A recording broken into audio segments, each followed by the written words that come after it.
I wanted to kind of set the table here because no discussion about citizen journalism can happen without talking about, of course, the miracle on Hudson. So, if you're familiar with what happened, of course, the plane taken off from LaGuardia Airport went down in the Hudson. The news reports came out. The very first image of it was by Janice Crumbs from his iPhone going across the ferry from New Jersey over to Manhattan on their way when they saw this, and he took that picture. And what happened in the subsequent 4 hours is he had 40,000 views of people. More important than that was that that photo ended up in nearly every single major news media everywhere, whether it was newspaper, television, or over the internet. So he was, 15-minute rock star because he had that. The other piece was that during this happening, you could see the kind of peak of visitors per minute on Twitter.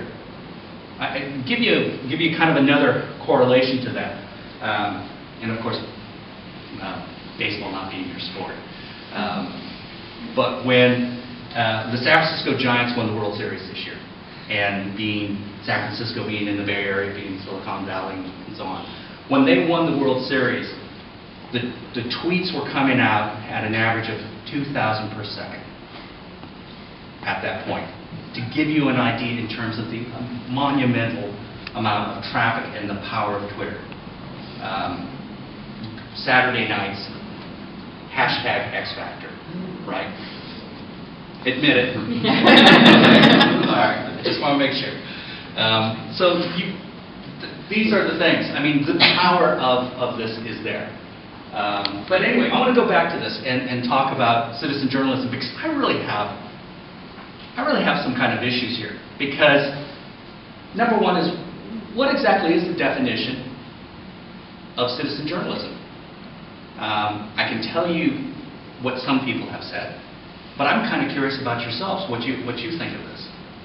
Okay? So,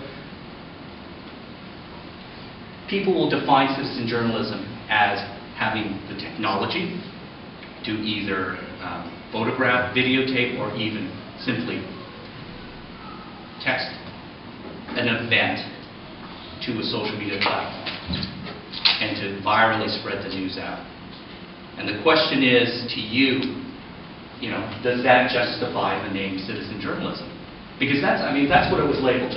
This piece was labeled, and of course, where Dig comes in, where My News, and where all these collective resources of community service comes in, they talk about it being citizen journalism. So, any thoughts? Well, who is the guy exactly who put the triptych up? Is he a journalist? No. By trade? No. So that, for me, would make him, he's managed to give out a piece of news, but it's not his day job sort of thing. Correct. So, it is a citizen. Yeah, not everyone, I think, can be a citizen journalist. Even if you're a journalist and it's something that you're not necessarily reporting on, not being like, paid for. if we were sitting here and we're just tweeting away, like that kind of journalism because we're reporting on something that's happening. It's not necessarily like we're writing a news story about it. So the difference would be this: you're tweeting about sitting here, listening to me. Not really exciting stuff, by the way, right? So, but then all of a sudden the plane comes down and just absolutely tears this building in half, and of course I'm in pieces gone, and you tweet that. Now all of a sudden the difference is that becomes citizen journalism. So is it also based on the fact of being at the right time at the right place? Yeah. I think it's about being something that is relevant at an event or whatever that means.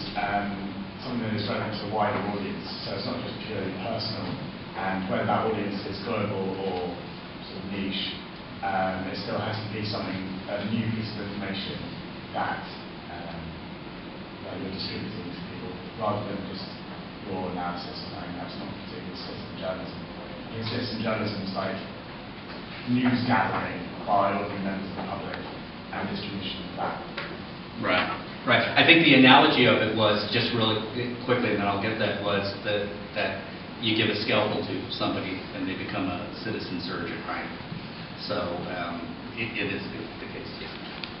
I don't know, but For me, citizen journalism would come under the category of a citizen covering an event that journalists, if they had been there, would be interested in and would cover on themselves. But because they cannot be in every place at every time, therefore couldn't be.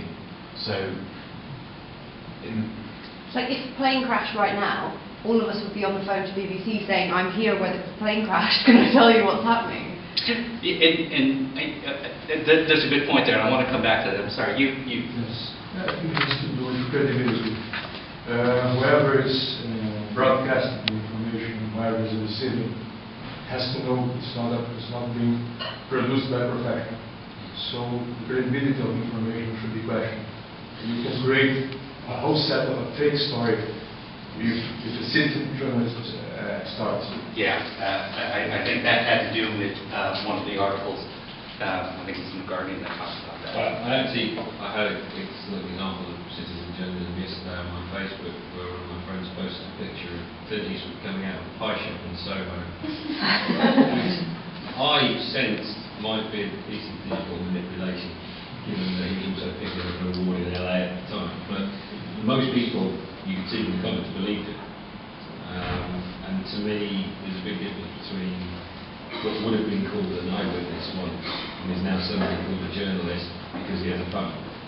But it's not journalism, he's an eyewitness to an event, but it doesn't make him a journalist. Yeah, exactly. I think that's interesting because there's much less restraint, there's lack of editorial control. So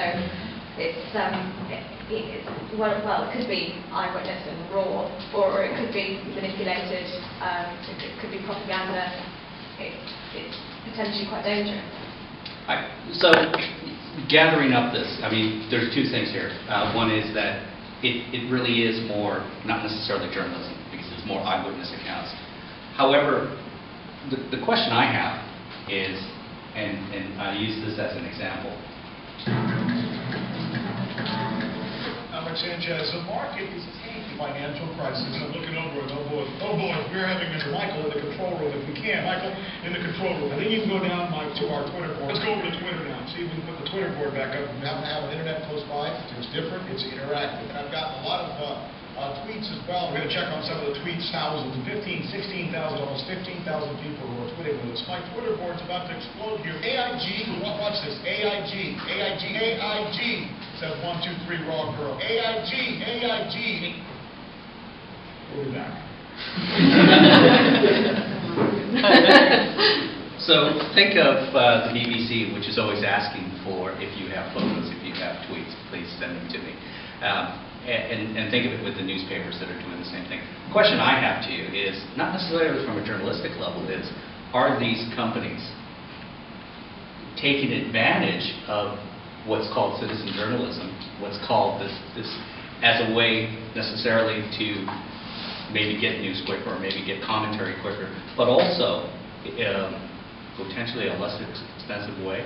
It's you know, what's the difference between doing a reality show and doing a full production? It's a lot cheaper, right? Is that what's happening potentially here in news media, that we're having that happen?